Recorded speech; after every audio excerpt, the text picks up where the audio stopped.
Janet and I were married for 12 years. We have been lovers since we were 10 years old. I was never interested in college, so I got an entry-level job at Desmond Engineering as a draftsman straight out of high school. A year later, Janet and I got married, and the following year we became the proud parents of twin girls, Bethany and Brittany. Things were tough for the first few years, but we watched our pennies and things seemed to work out. I was still a draftsman, but I was a few grades higher than when I started. Money was better, but still tight. We managed to save enough money to buy a small house, and we had 2 nice cars. They weren't new, but they weren't old-fashioned either. Janet always wanted to be a housewife, so she never worked. We didn't need any extra money, so that was fine with me. We were both healthy and in good shape. Janet was a little stockier than when we got married, but not by much. She was just over 5 feet tall and had dark brown hair with bangs. She looked like little Marie Osmond. I haven't changed at all. I played right tackle on the high school football team, so I wasn't small, but I wasn't flabby either. Billy Martin moved to Reading from Lancaster about a year ago and took a job with Desmond Engineering as a surveyor. Billy and I played football against each other and immediately became friends. He also married his high school sweetheart, a redhead named Sarah. Sarah and Janet became instant friends. They didn't have children yet, but they were ideal nannies. When we weren't at work, Billy and I enjoyed each other's company. It was a pleasant break away from my wives. Of course, Janet and Sarah did the same. They went shopping together, went to parties and club meetings, and Billy and I watched the girls and TV. Sarah also took a job as a secretary at Gilbert Engineering. Located just outside the city, I started noticing some things about 6 months ago. Previously, the PTA meeting was held once a month, but now it is once a week. Sarah didn't have children, but she always went to see Janet. The frequency of Tupperware and Magic Chef parties seemed to increase every month, but they never bought anything. They joined a book club, but never seemed to find time to read. On weekends, they spent hours shopping, but bought very little. Janet's collection of fashionable lingerie seemed to be growing, but I never got to enjoy any of it. It started eating me. I never mentioned anything to Billy because he didn't seem to care. I didn't want to cause problems if something happened. About an hour after I put the girls to bed, Janet came home from some kind of basket party. She took a shower before Sarah picked her up and took another as soon as she got home. This seemed strange to me. While she was in the shower, I quickly checked the basket and found a set of black lace lingerie. Who would wear black lace lingerie to a basket party? I'm not in the habit of checking my wife's panties. But I did this tonight and found that the panties were wet and sticky. I put them in my pocket. Until tonight, I had never once rummaged through my wife's purse or wallet. The only thing I was really interested in was her cell phone. Apparently, she was pretty sure I wouldn't spy because she hadn't deleted a single call in the last week. The majority of calls were addressed to Sarah, but a large number of incoming and outgoing calls were addressed to KC, KH, and KW. Of course, I had no idea who they were, but I quickly realized that the C stood for cell, the H stood for home, and the W probably stood for work. I checked her address book, and Sarah also had 3 numbers listed: Sarah S., Sarah H., and Sarah W. I was amazed at how well organized my wife's phone was. I looked at Sarah's work number and noticed that it had an extension. I looked at KW's number, and it was the same number as Sarah, but with a different extension. It wasn't hard to guess that Janet was calling and receiving calls from someone who worked with Sarah. It was also easy to guess that Sarah must have been the one who introduced Janet, and the mysterious company K. Gilbert. Engineering was now closed, so I took Janet's phone and called KW's number. Hello? You approach Ken Sanders' desk.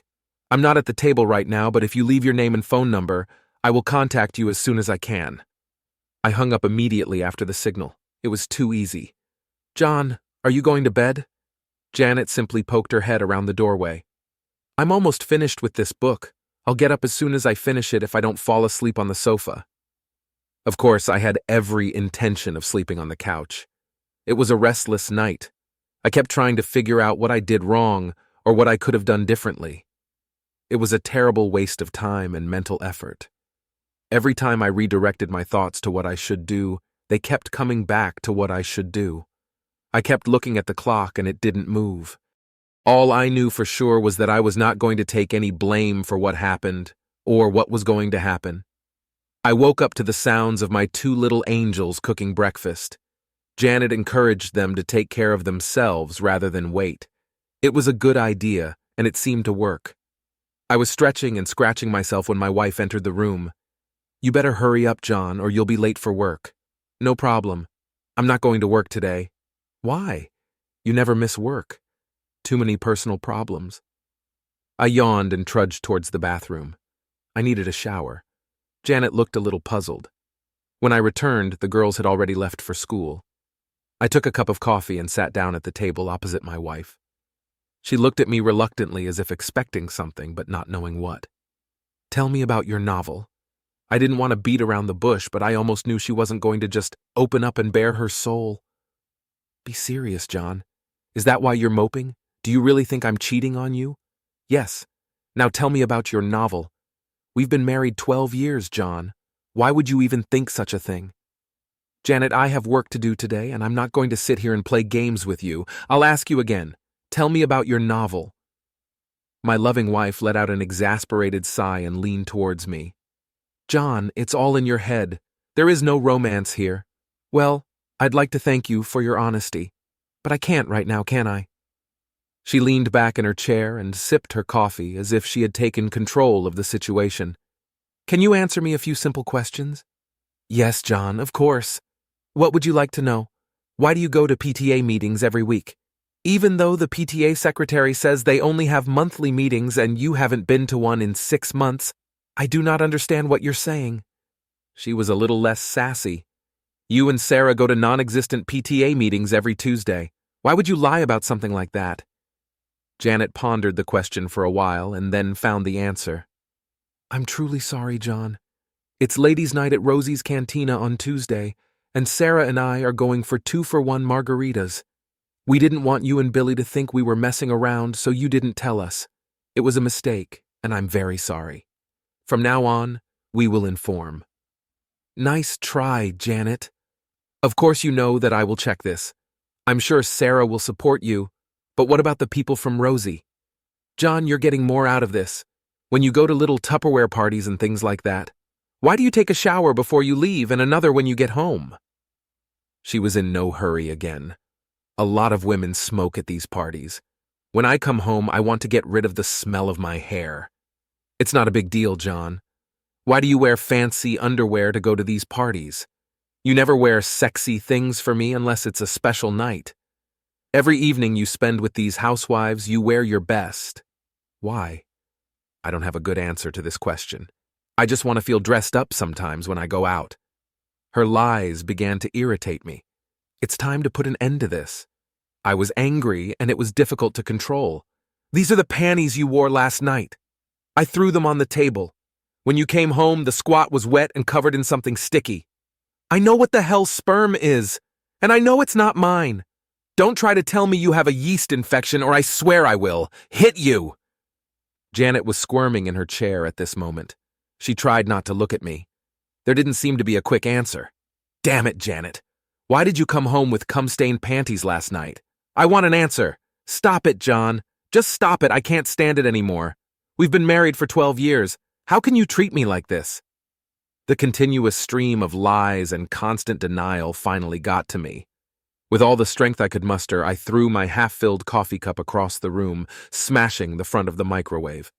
This time, there was no doubt that I had Janet's attention. I had never seen that expression on her face before, because she had never seen me angry before. Leaning across the table, I looked directly at her and spoke louder than before. "Who the hell is Ken Sanders?" She got out of the chair and backed towards the sink, trying to get away from me.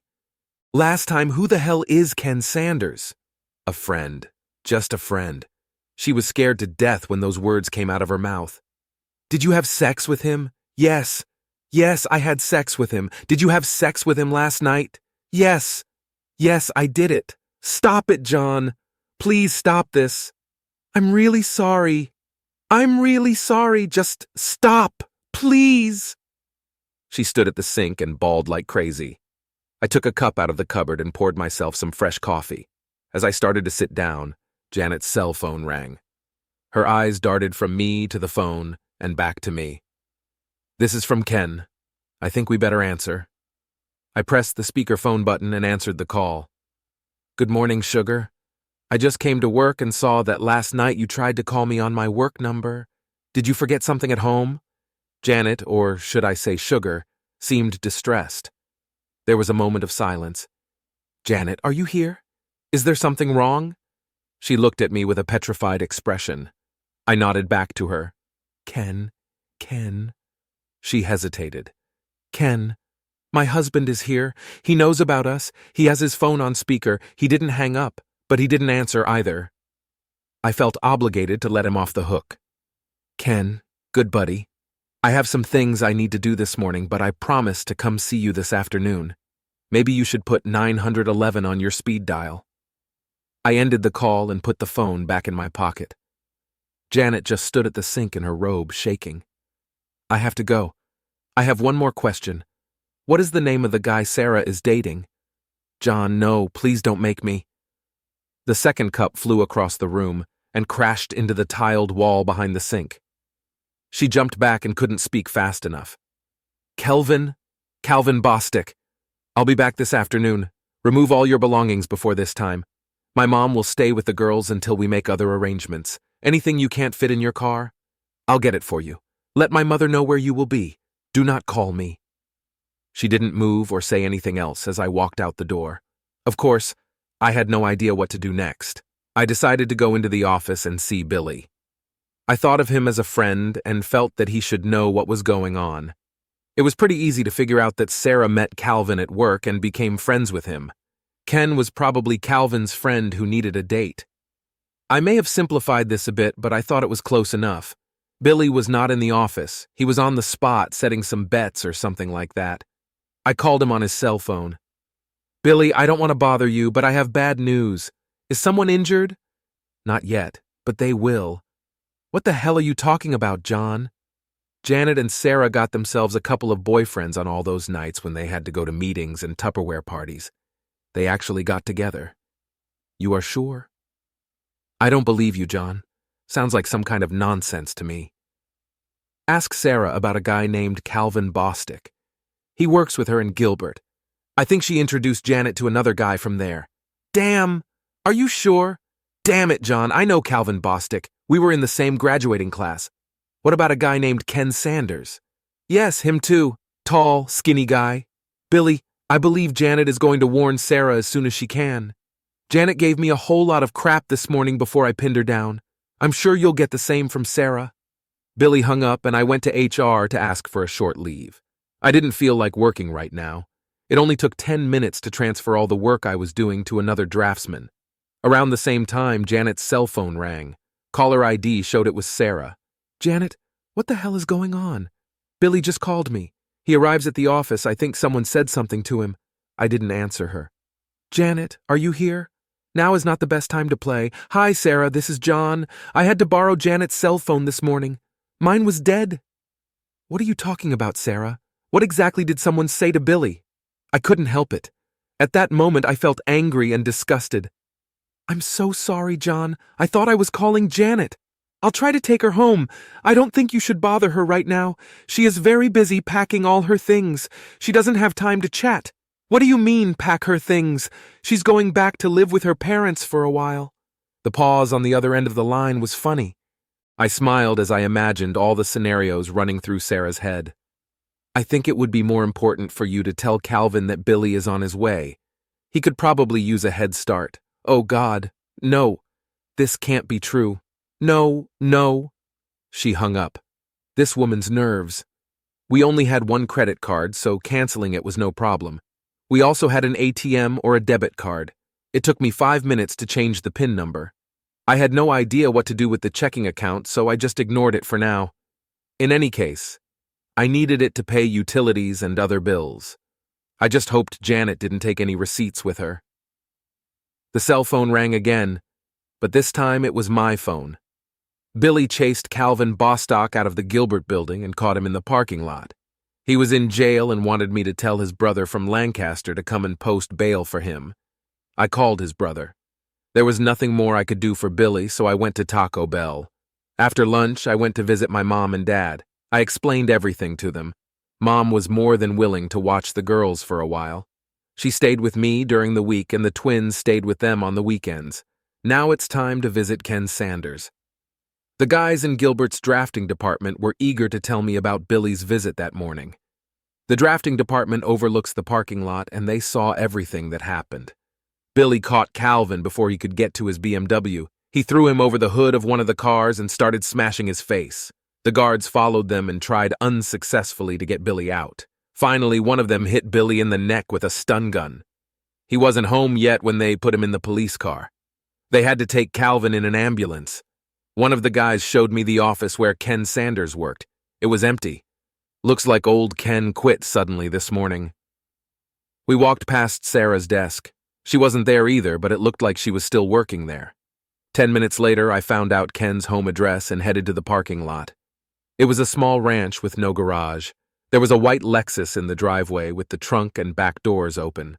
As I approached the door, Ken Sanders came out with an arm full of clothes. He dropped everything and rushed back into the house as soon as he saw me. I tripped over the things he dropped and managed to see him exit out the back as I entered. I had to laugh at his reaction. Damn, I wasn't like Billy. I was a good guy. It looked like the kind of place that would be rented fully furnished. That's why he didn't have a truck. In another 10 minutes, he would have finished and left town. I was looking forward to talking to Ken, but I didn't want to chase him. I looked around the room for anything interesting and got a few pleasant surprises. The first thing I picked up was his cell phone. It lay on the table in the living room, next to a folder containing his passport and some personal documents. There was a cute little laptop computer on the dining table. I couldn't find anything else, so I packed up the few goodies I had left. I didn't want to do anything that could be considered criminal, so I resisted the urge to crash his car. This was beautiful. I think it was a crime to take things out of the house, but damn. He left the door open and anyone could have taken them. Unable to fully control myself, I let the air out of just one of his tires. He'd have to empty the truck to get to the spare tire, and I'm sure he'd do it with one eye on the street looking for me. I'll pick it up later. He received the message. I went into the prison to see Billy. His brother was there and they were busy with legal matters, so I just waved and smiled at him. He seemed to have everything under control. Mom was already at home and dinner had begun. We talked for a bit, and then I took the things I bought from Ken into the office, where I kept my computer and everything. Before I could take a closer look, Beth and Britt returned from school. I decided it would be best to tell them what was going on before they asked. I didn't have a chance. Hi, Dad. What is Grandma doing here? Where's Mom? Bethany beat me to it. Your mother and I decided to take a little break from each other. She will live with her parents for a while. Brittany started to smile and Beth rolled her eyes and groaned. I win. Haha, I'm winning. I told you. Britt was gloating about something and her sister was frowning. What's happening? What's so funny? Brittany volunteered to explain. Beth and I had an argument. I said your mom cheated on you and she said that would never happen. Looks like I won. I never said anything about your mother cheating. We are not stupid, Dad, and don't treat us like children. We know what's going on. I just didn't want to admit it. Britt is right. Mom is cheating on you. How did you know this? I just found out you're a little slow, Dad, and too trusting. Britt put her hand on my shoulder. It was strange. A 12-year-old girl trying to console her father. One Saturday, when Mom and Sarah said they were going shopping at King of Prussia, Mom wouldn't let Britt and I go with her. She said it was an adult shopping day, and she would compensate us for it later. When we got to school on Monday, 2 kids said they saw her with a guy in Nobles Grove. We called them liars, but one of the girls had a photo on her cell phone. It seemed pretty trivial. I thought there must be an explanation, but Britt said she was cheating. Why didn't you tell me anything? They both just shrugged. A couple of weeks later, Tracy Mercer's parents saw Sarah, Mom, and 2 guys at TGI Fridays in Allentown. They told Tracy about it when they got home. I sat dumbfounded. Thank God Grandma invited us to dinner. We didn't discuss the issue during dinner, and I apologized before the dessert arrived. Luckily, the twins decided to leave the topic for the rest of the night. I felt relieved. I had just started looking through Ken's laptop when his cell phone rang. It was a text message. DKSRY for Sinafu. LYJ. Dear Ken, sorry for the trouble. Love, Janet. I'm not the world's best texter. In fact, I'm pretty bad. But I had no trouble reading this message. It came from Sarah's cell phone, which meant Sarah and Janet were together. I couldn't resist the temptation. Taj, thanks a lot, John. Now she knew that I had Ken's cell phone. I spent the next couple of hours going through files and folders on Ken's computer. There were no emails between Janet and Ken, but there were some interesting emails between Ken and some old friends in Lancaster. I was shocked by what I read, and I definitely didn't like it. Janet and I had been together almost our entire lives, and now I learned that I never really knew her. She seemed to have gotten closer to Ken in less than a year than she had with me in almost 20. While I was replacing the cartridge in the printer, I noticed that I was crying. This is not what I usually do. She had hurt me with her deception, and now I felt the salt in the wounds. Perhaps it was because of my tears. I printed out several emails and a dozen photographs. I would have taken more photos, but I ran out of expensive paper. There were no pornographic images or even anything racy. All of them were suitable for mixed company. Beth poked her nose in the door and asked if she could call her mother. I didn't feel like I could refuse. My mother was with the twins while they talked to Janet and overheard everything. She didn't eavesdrop, but it seemed like the girls weren't trying to hide anything.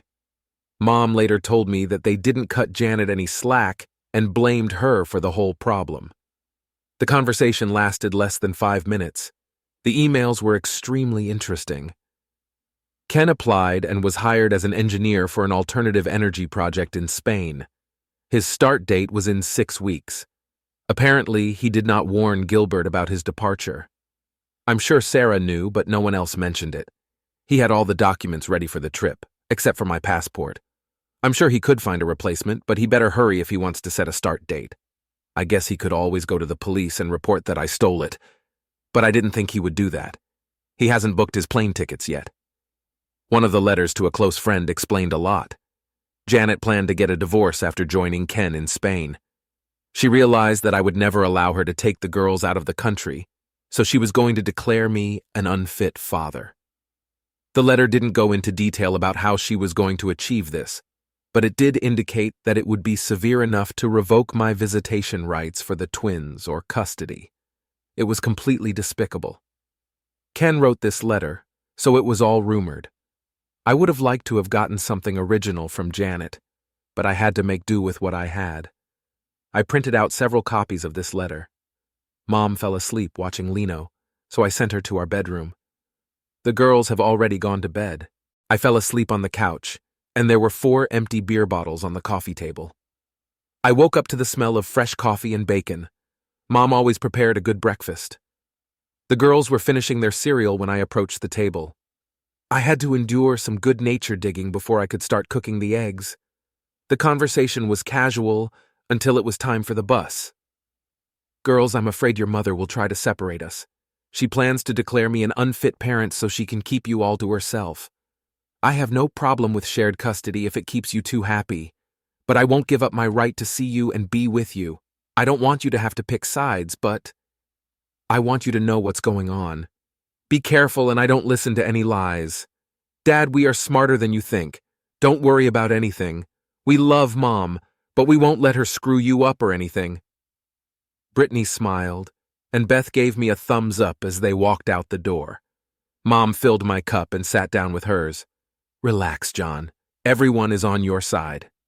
After showering and shaving, I put on some clothes that were a little nicer than what I usually wear.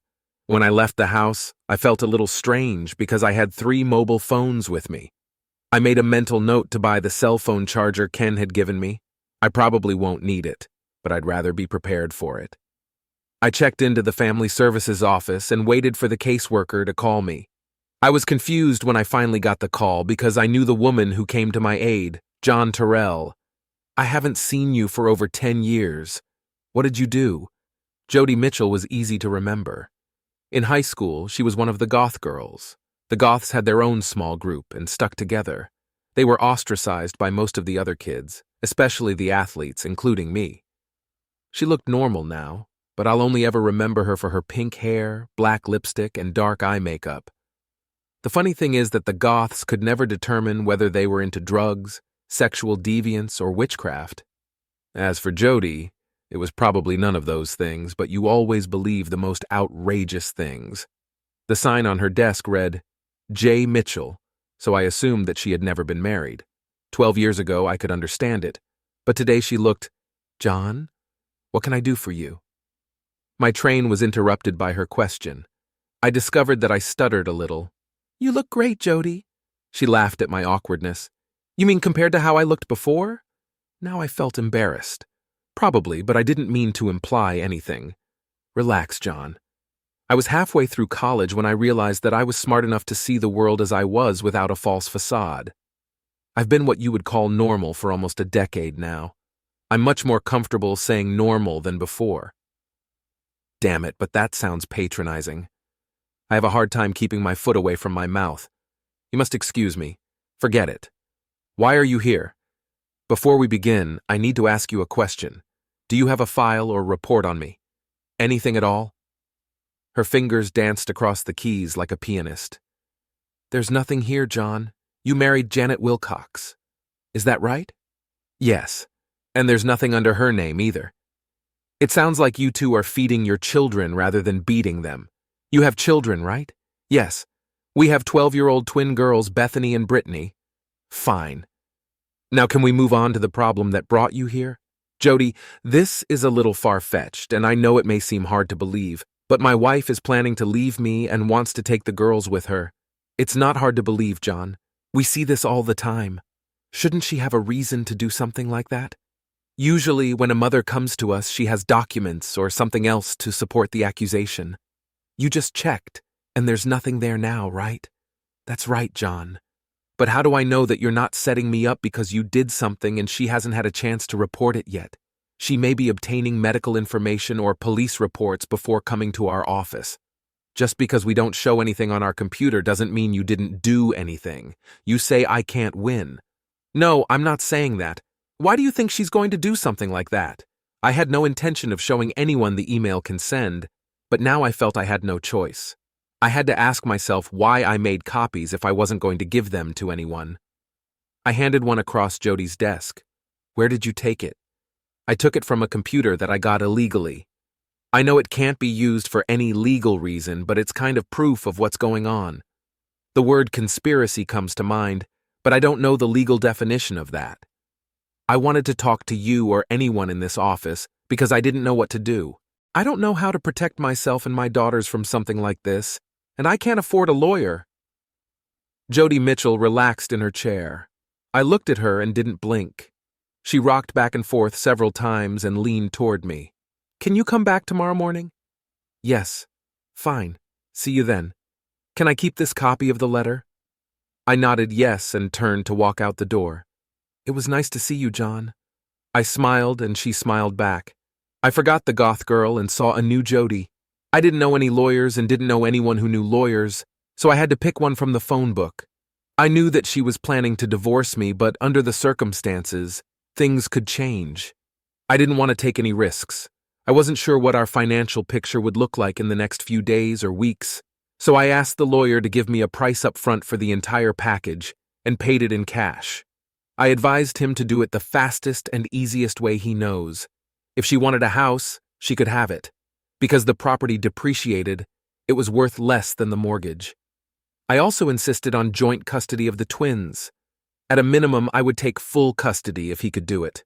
I would pay child support, but not alimony. Billy called me on the way to lunch.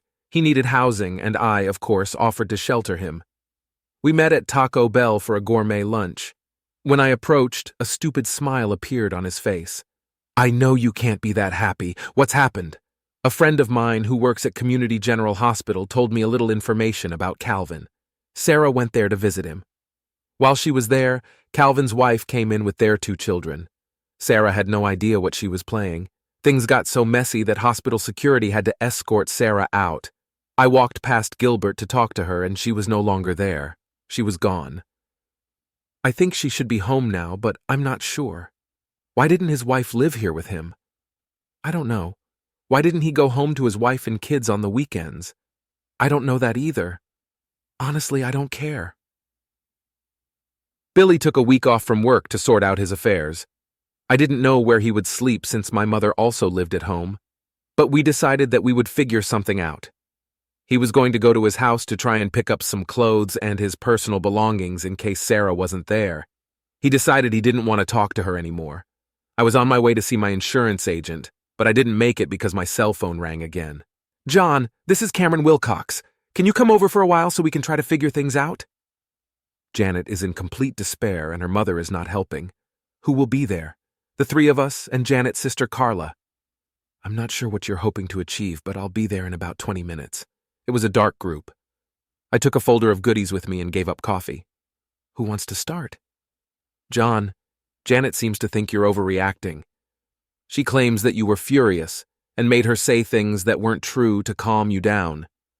She claims she didn't do anything wrong and you have no right to kick her out. I had the distinct impression that my dear wife was telling a very embellished version of what happened to her parents. I can understand why she didn't want to admit to them that she had cheated on her, but she resented the fact that she shifted the blame onto me.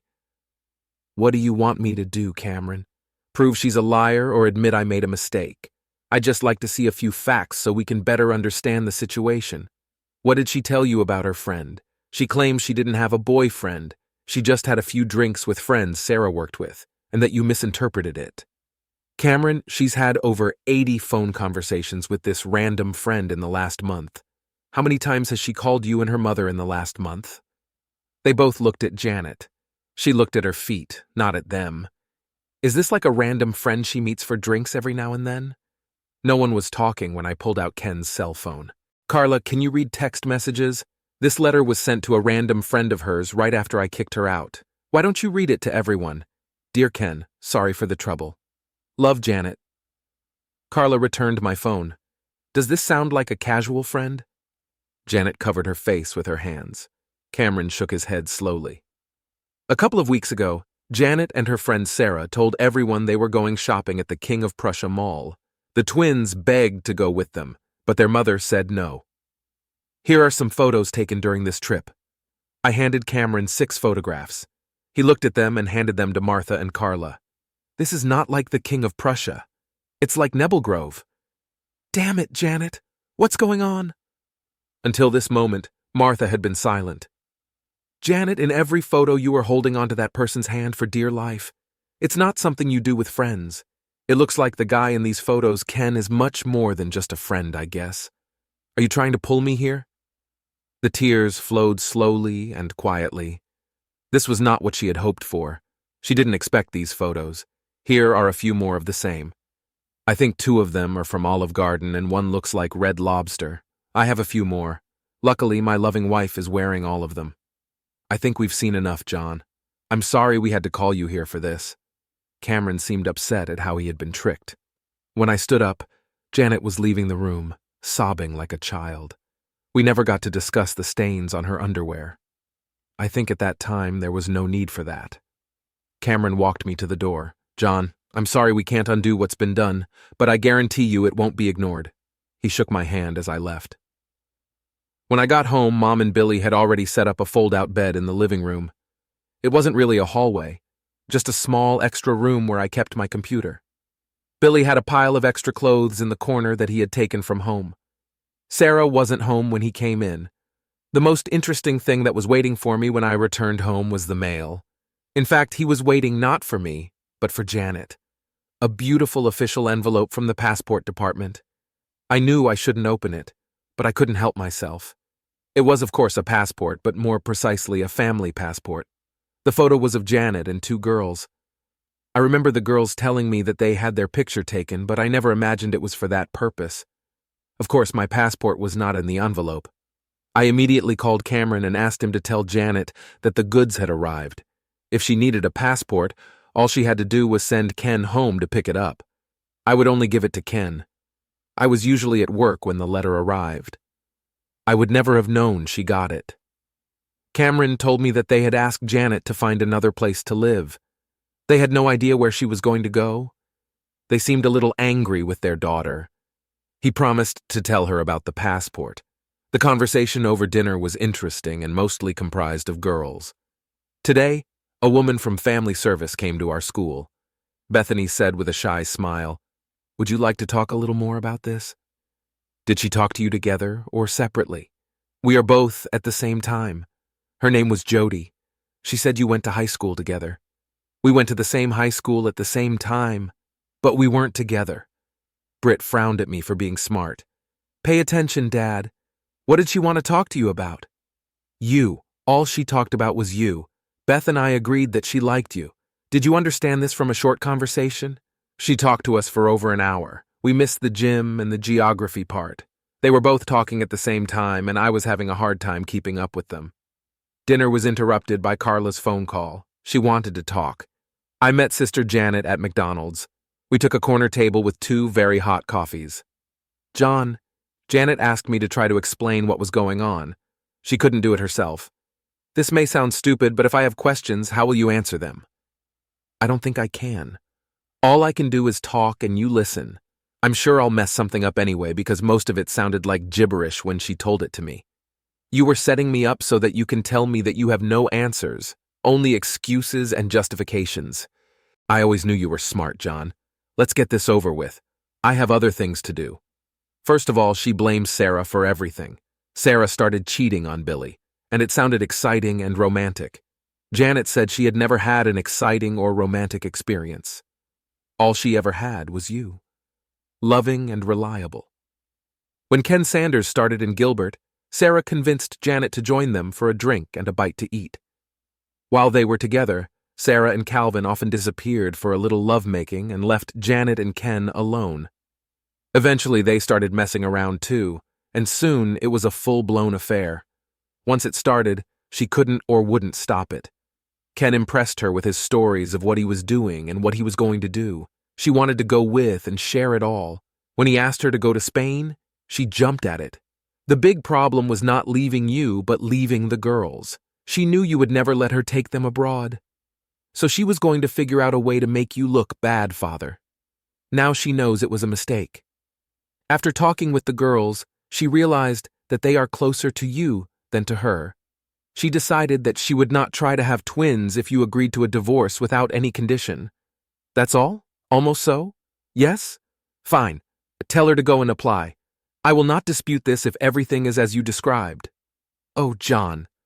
One more thing. Janet would like to get her passport. Do you have it with you? Now everything started to become clearer.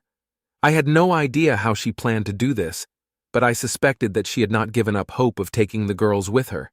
They kicked and scratched all the way unless she had something up her sleeve. The family passport played a decisive role in the deal.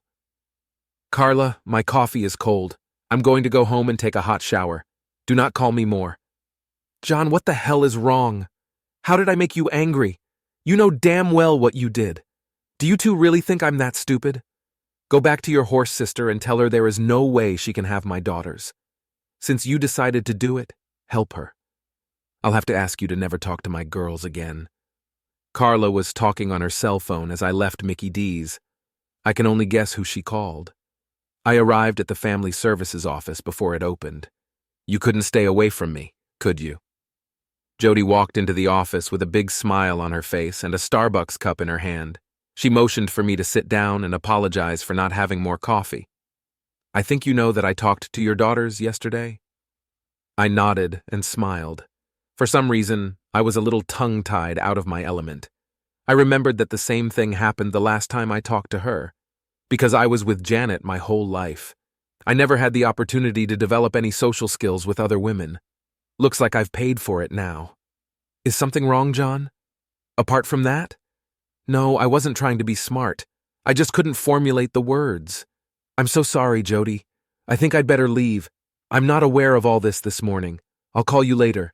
Before you go, I would like you to know that I'm getting a restraining order against your wife.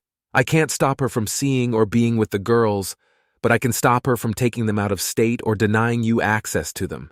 It will be delivered to her before noon. This brought a big smile to my face, but I left the office anyway. I headed to the nearest Starbucks. This coffee definitely smelled good. Until today, everything was under control. Now I felt depressed and confused. I drove around for a bit and then headed home. Billy told me that Sarah had moved back to her parents' house near Ephrata, so he was only returning to his place until he could sell or rent it out. He spent the morning at the bank, the insurance company, and the law office.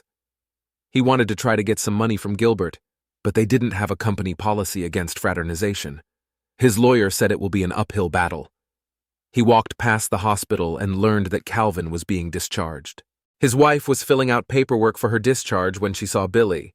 Before he could leave, she cornered him and carefully explained that she was trying to get Calvin to drop the charges against him. He was very surprised when she thanked him for his help. Apparently, she had been trying to fix the situation with Calvin for several years without success. After Billy left, I just sat on the porch and drank beer. Mom brought me a meatloaf sandwich and sat with me for a while. She didn't say anything, but she drank the beer. She said that Dad would come for dinner and stay the night. When Jody Mitchell pulled up, Mom came into the house. Jody sat next to me, but refused the cold beer I offered. We sat there for a few seconds before she spoke. I served Janet's papers about an hour ago. She was a very angry woman. By the way, she was staying with her sister. I finished the long neck that I was holding in my hand. I think it's good, but why do I feel so bad? In such cases, there is nothing good, John, just less bad. I pulled out another beer, paused, and put it back in the refrigerator. Could you come in and explain all this to the girls?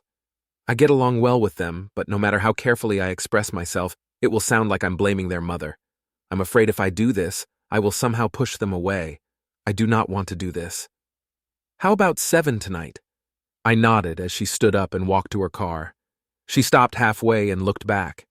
This was a good sign, and I smiled. She smiled back. Jody came over that evening and spent a long time with Beth and Britt.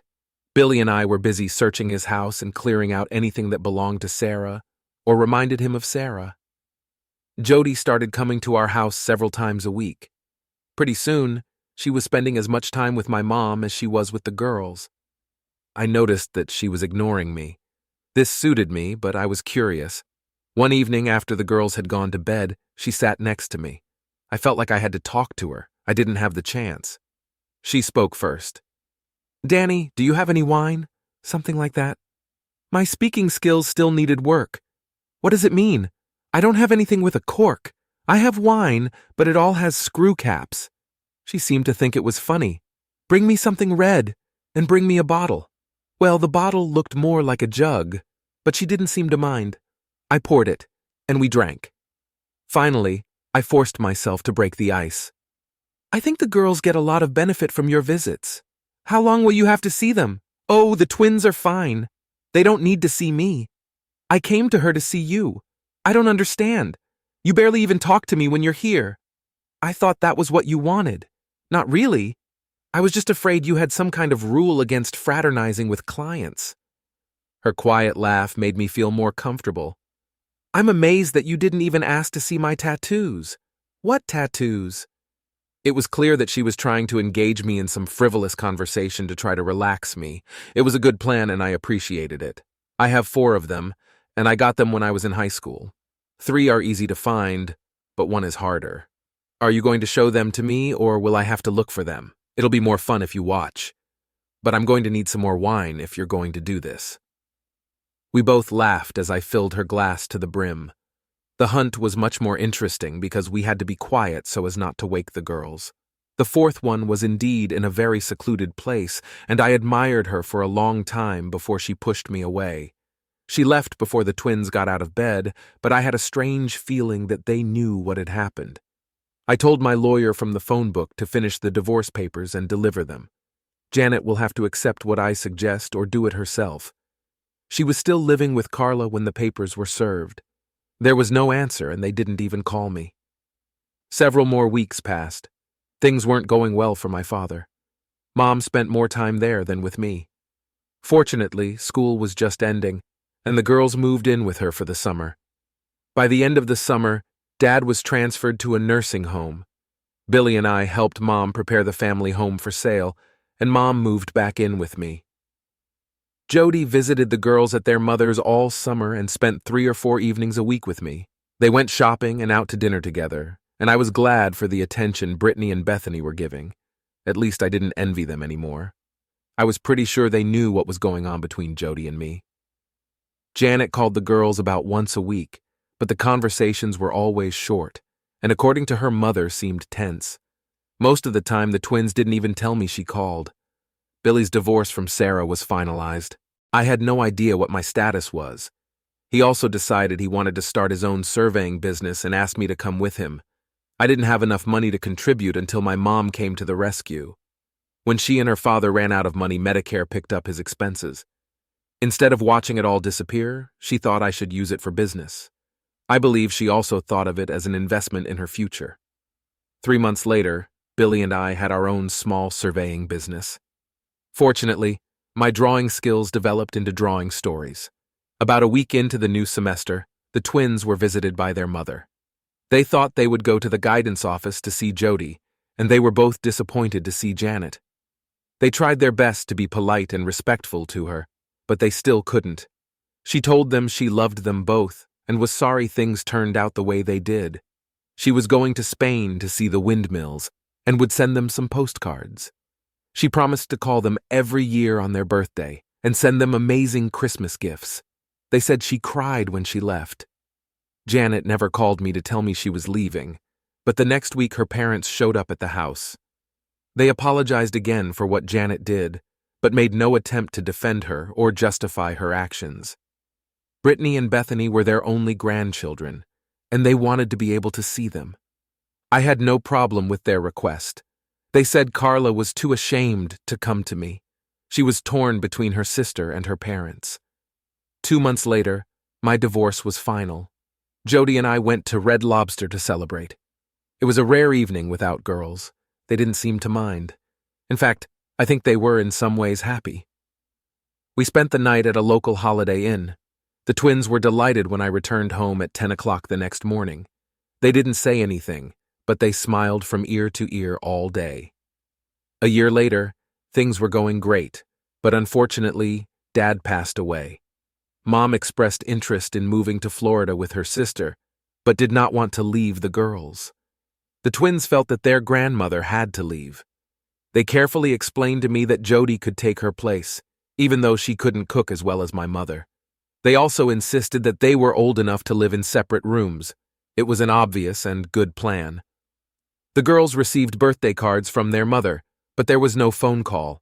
She also sent many cards. All the postcards showed Spanish windmills. I wasn't sure what that meant. She sent them 2 fashionable embroidered dresses for Christmas, but didn't expect young girls entering their teens to experience a growth spurt.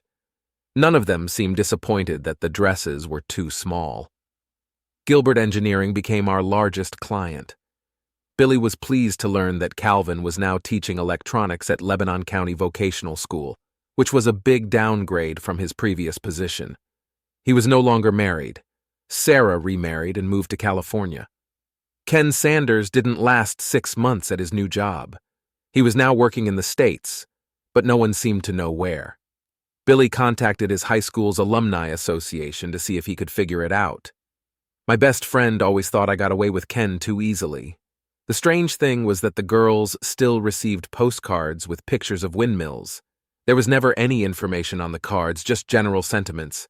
Cameron told me that Janet called them several times. She worked at a travel agency in Barcelona. She never mentioned Ken or gave them any information about what happened between them. Jody and I went to Maryland to get married quietly. A year later, she was waiting. Brittany and Bethany were just as excited as we were. They were looking forward to having a little goth girl as a sister. I think it was some kind of private joke between the girls and their new mother. They never let me in on it. I never understood the significance of Spanish windmills.